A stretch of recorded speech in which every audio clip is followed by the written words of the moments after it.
Assalamualaikum warahmatullahi wabarakatuh. Peserta didik Madrasah Sanawiyah Husna yang Pak Fahmi banggakan. Pak Fahmi doakan mudah-mudahan anak-anak semua dalam keadaan sehat walafiat. Amin ya rabbal alamin. Anak-anak, pada pertemuan hari ini kita akan membahas mengenai listrik statis. Standar kompetensinya ialah memahami konsep kelistrikan dan penerapannya dalam kehidupan sehari-hari. KD-nya atau kompetensi dasarnya mendeskripsikan muatan listrik untuk memahami gejala-gejala listrik statis serta kaitannya dalam kehidupan sehari-hari.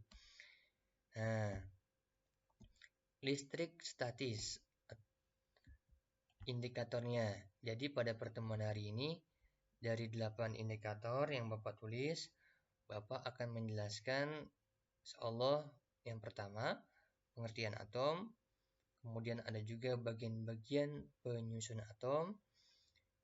Nanti juga Bapak akan jelaskan contoh-contoh dari penerapan listrik.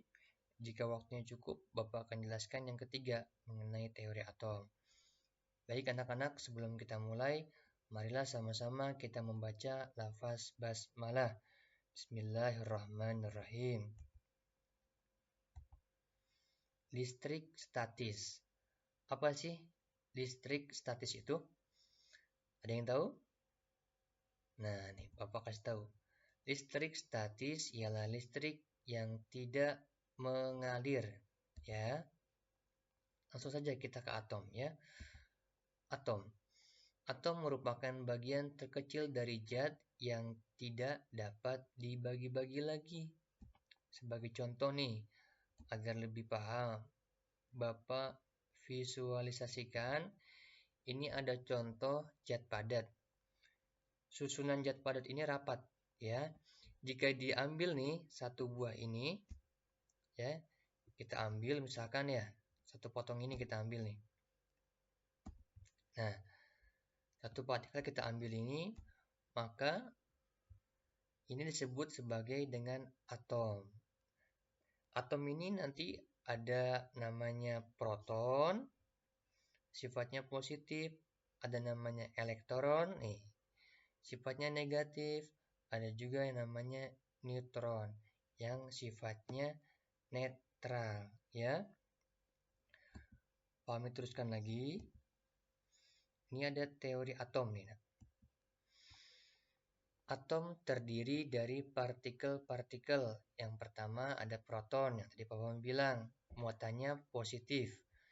Ada elektron, muatannya negatif. Dan terakhir ada neutron.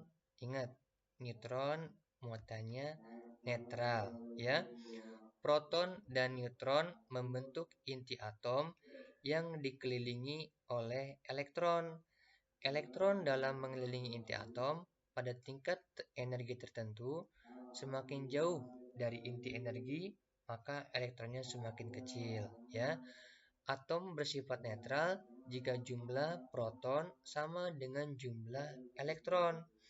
Tapi atom bermuatan positif jika atom kekurangan elektron.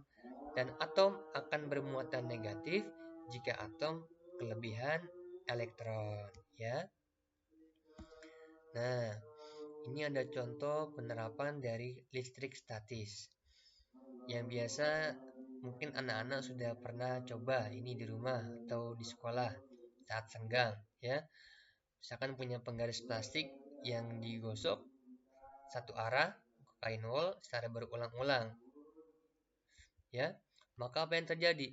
Penggaris plastik yang digosok-gosok dengan kain wol, maka penggaris plastik akan menjadi bermuatan listrik negatif karena elektron dari kain wol ini berpindah kemana? Berpindah ke penggaris plastik, ya.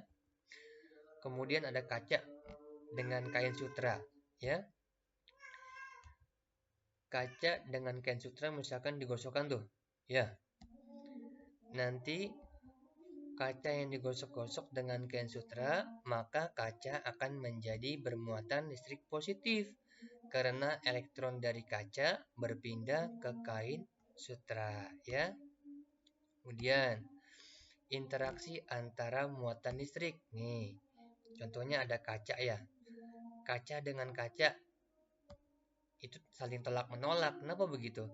Karena muatan yang sama, jenisnya sama, kaca dengan kaca, jika didekatkan itu tolak menolak, ya. Tapi jika berbeda, misalkan kita ganti dengan plastik dengan kaca, maka apa yang terjadi? Maka akan tarik menarik. Ingat kata kuncinya. Jika sama, maka dia tolak menolak. Jika berbeda, maka dia akan tarik menarik, ya. Nah, untuk lebih pahamnya, Bapak Mi coba ini visualisasikan nih. Ini ada balon, ya. Ini ada bermuatan positif, berarti ada protonnya. Ada bermuatan negatif, berarti ada elektronnya. Ini ada wall, ada dinding. Ini ada kain wall. Nah, kita tampilkan semua muatan. Nah, ini balon ini akan Pak Fahmi gosokkan di kain wall. Coba anak-anak perhatikan semuanya. Lihat, satu arah ya. Lihat, Pak Fahmi taruh tengah-tengah lagi. Maka apa yang terjadi? Nah, lihat. Dari tengah-tengah balonnya lihat tuh. Nah, apa yang terjadi? Balon akan mendekat atau tarik-menarik dengan mana? Dengan kain wall, ya. Ini contoh visualisasinya. Coba lihat nih, kalau Pak Fahmi dekatkan balon ini ke dinding, ke wallnya, lihat. Nah tuh, dia akan tolak menolak, nak, ya.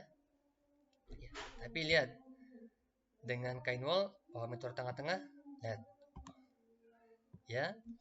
Mudah-mudahan dengan visualisasi animasi ini dapat mempermudah anak-anak dalam belajar, ya. Kurang lebihnya Pak Fahmi mohon maaf. Mudah-mudahan dapat dipahami. Assalamualaikum warahmatullahi wabarakatuh.